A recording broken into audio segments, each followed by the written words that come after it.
If birds fly. Hello there, AP Human Geography students. Welcome to a special FRQ Prezi all about religion in America, in this country. So there's no new vocabulary in this Prezi, but it is a lot of info you'll need for an FRQ.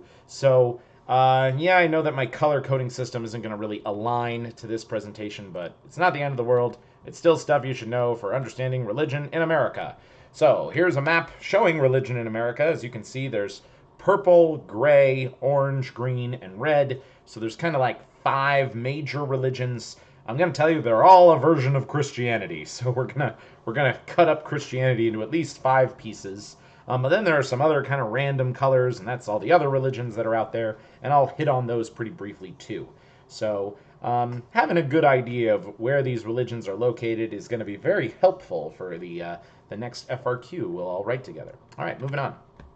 So, the original colonists who came to America, the whole Thanksgiving thing, they were called the Pilgrims. And the whole reason why white people settled in this country in the first place was because they wanted a safe place to practice their unique versions of Christianity.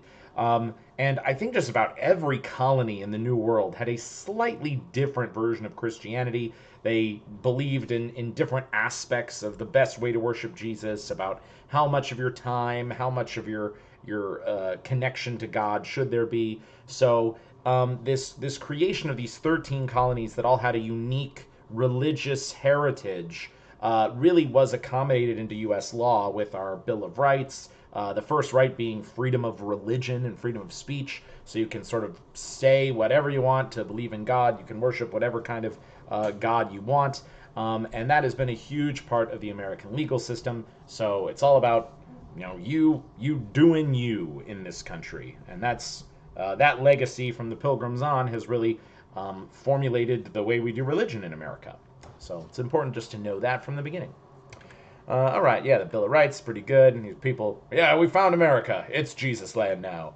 And here's some more Pilgrim people. There they are doing the whole Thanksgiving thing. They really weren't super nice to the Native Americans, though, so that history is kind of wrong.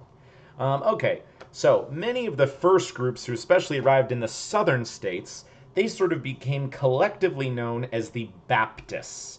And Baptist is still, big part of Christianity, but it's Christianity that's kind of gone its own way.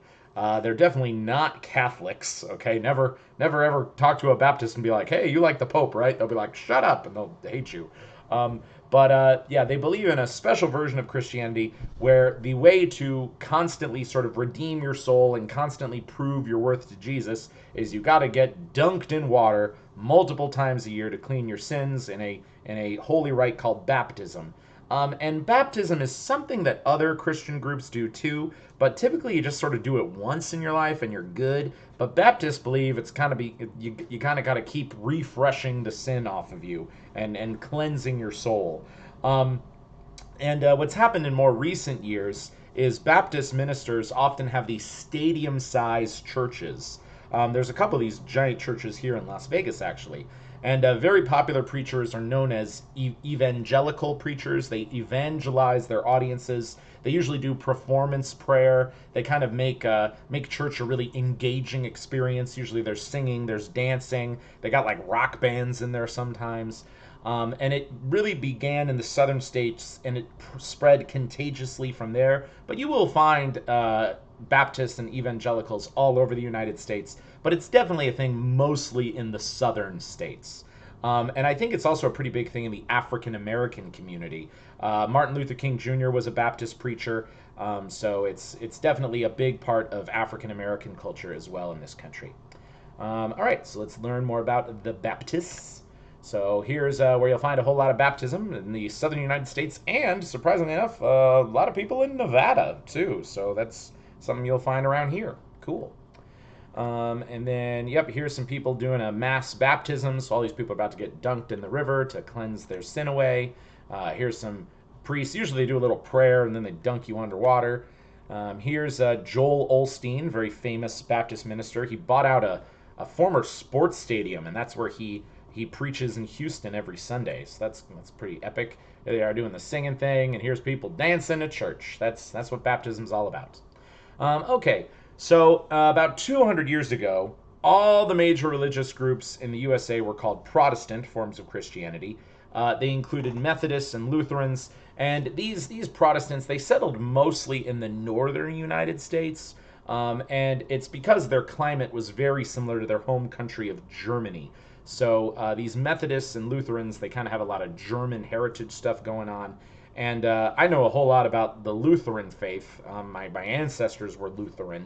And Lutherans believe that the only person who matters is you. It's just your connection to God. You don't have to talk to a priest. You don't have to talk to a minister or the Pope or anybody else. If you want to get connected to heaven, you just read the Bible by yourself.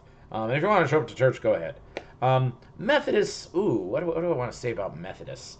I think that the Amish are a type of Methodists, but the collective thing I can teach you about Lutherans and Methodists is they say that your connection to God is sort of your personal private business. We don't want to have a big organized church. We just want to give you a Bible and you figure it out on your own for the most part.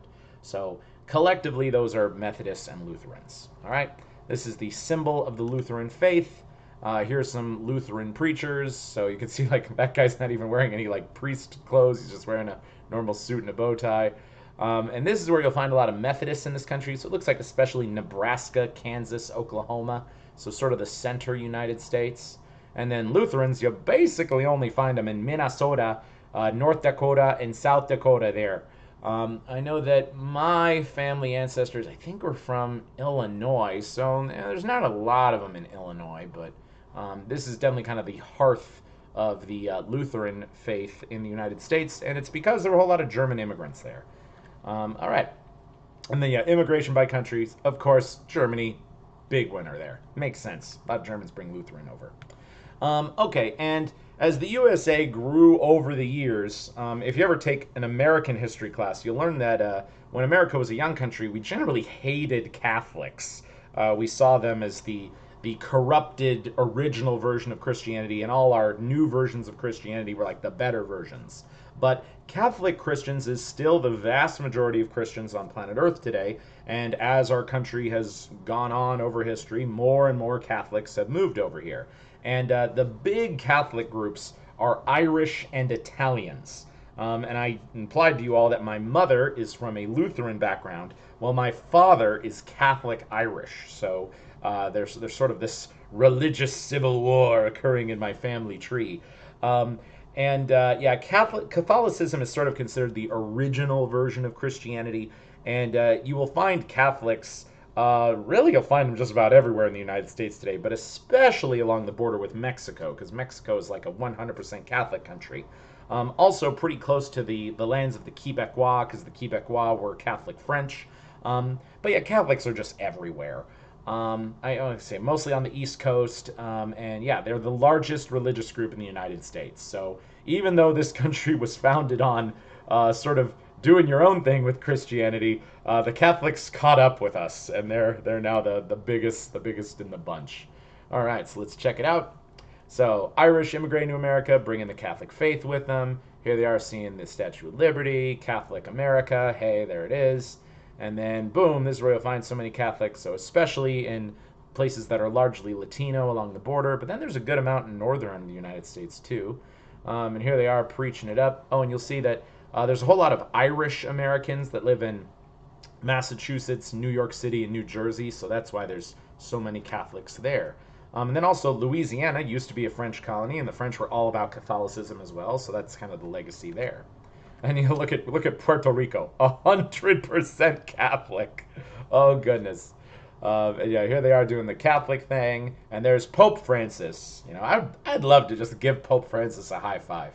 It's just such a cool dude. A dove lands on his finger. Oh man. Okay. Oh, this is out of order. All right, let me zoom ahead. Okay, so now here's my big topic in class today.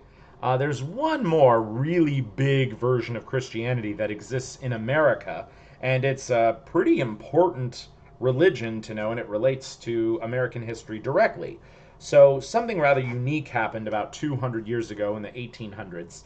An American guy living in Illinois named Joseph Smith believed, I spelled his first name wrong, believed he received a message from God to create a new version of Christianity that he called the Latter-day Saints. And the Latter-day Saints is the official name of this version of Christianity, but kind of the nickname is the Mormons. So I'm going to kind of teach you the story of the Mormons right now and their relationship to religion spreading around the United States. All right, let's zoom on in. So there's Joseph Smith. There he is getting a message from God, and there he is meeting some angels in the forest.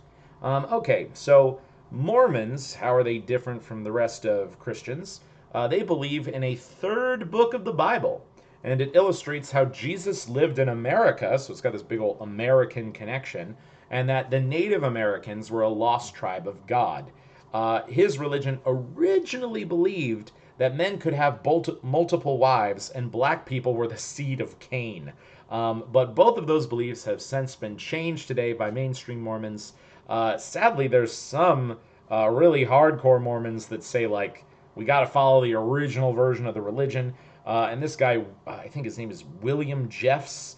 Let me zoom in on this picture for a second. Oh my gosh. So yeah, this guy, William Jeffs, he's now in jail, thank goodness. But he sort of convinced these, how many women are in this picture? Like 80 women or something, to all become his wives collectively. So yeah, he practiced some serious polygamy, which is technically illegal in the United States. But anyway, so mainstream Mormons nowadays aren't cool with polygamy, and they're totally cool with you, whatever skin color you are. But that was some confusion over their history. So for the most part, Mormons are totally high-fiveable people. I've definitely got plenty of Mormon friends. Give it up to the LDS. All right, so this is their third book of Christianity, the Book of Mormon. Mormonism and the Negro. So it's, this is sort of the original beliefs, which have all been proven false. Here's the cast of the show Sister Wives. I think these people live, or maybe they moved out of Vegas, but it's a reality TV show about a hardcore Mormon guy who has 4 wives. Yeah, so it's a big controversy over whether this guy's even allowed to have 4 wives. His last name is Brown, too. No relation. Okay, and then what do we got here? Who are the Lamanites? This is the Mormon belief that the Native Americans and the Pacific Islanders were the lost tribe of Israel and the people of God. And then, yeah, William Jeffs, screw him. Okay, so a lot of people in Illinois got upset with Joseph Smith and his growing new religion. They said he was a threat to the local, I think there was some kind of Protestant religion in Illinois at that time. I don't have it in my head.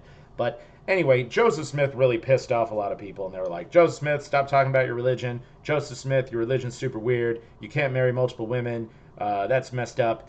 And so Joseph Smith refused to stop preaching his religion, and then a mob of people killed him.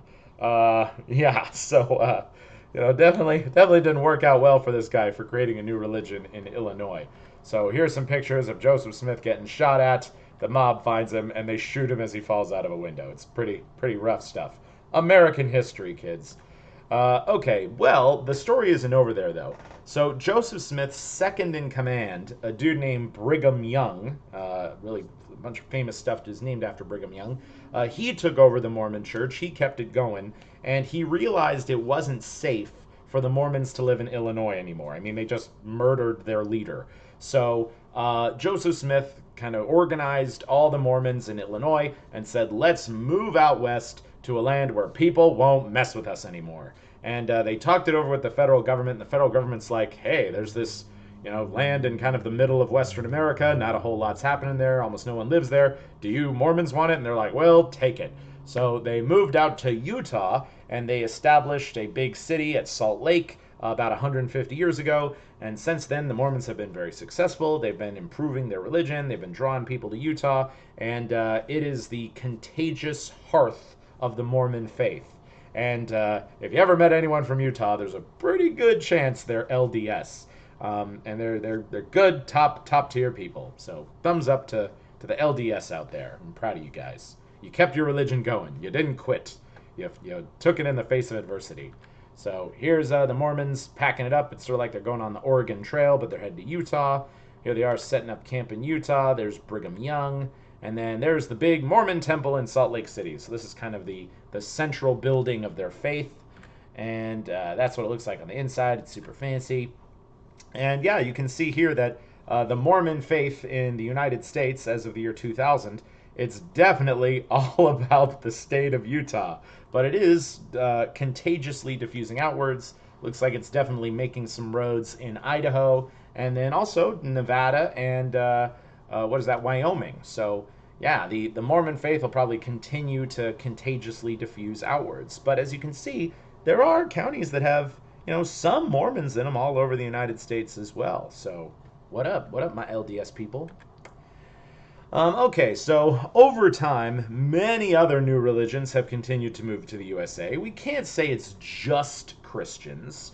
You will find a lot of Jewish people in New York, and that I think there are more Jewish people in the United States than in any other country in the world today, and that's largely because Hitler exterminated half the Jews in the Holocaust. That's super duper rude of him.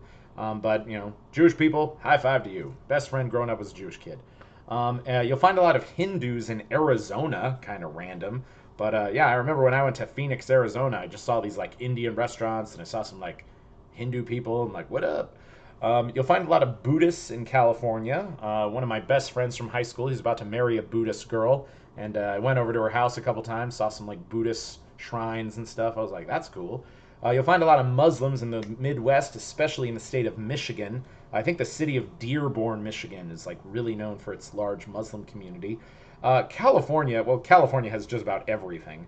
And really, it's like the west coast of the United States and the city of New York. Look, if you want anything, go to New York City. You will find all the foods of the world. You'll find all the cultures of the world. New York City is a pretty open city, no doubt. But yeah, we're a very diverse country. We've got representation of every religion. We are majority Christian, as I said, but because our Christianity is split up into 5 different groups, there's no like superimposed religion on everyone in America. It's all about doing whatever religion you want to do. So super cool. All right, keep it up. There are the Obamas hanging out with some Hindu girls. Here's some Muslims with American flags. Here's some white people learning about Buddhism. And what do we got here? So, percentage of Buddhist population in the United States. Surprisingly, a lot of Buddhists in Colorado, especially that county. But it looks like mostly the West Coast and around New York, and you'll probably see this with all the other religions. Ooh, and look at this. A whole bunch of Buddhists in Hawaii. Well, that makes the most sense because Hawaii's closest to Asia, the hearth of the Buddhist faith. And what do we got? Muslims in the United States. So, yeah, a good amount in Michigan, a good amount in New York, good amount in the Bay Area of California, surprising number in Texas and Florida as well. Yeah, so that's where you'll find Muslims. They're not really in any defined areas as much. Percentage of Hindus, so good amount in Arizona. Also, now, what's up with this one county in Colorado? It's like that's the place that just has everybody. What city is that? It might be Colorado Springs. I should look that up.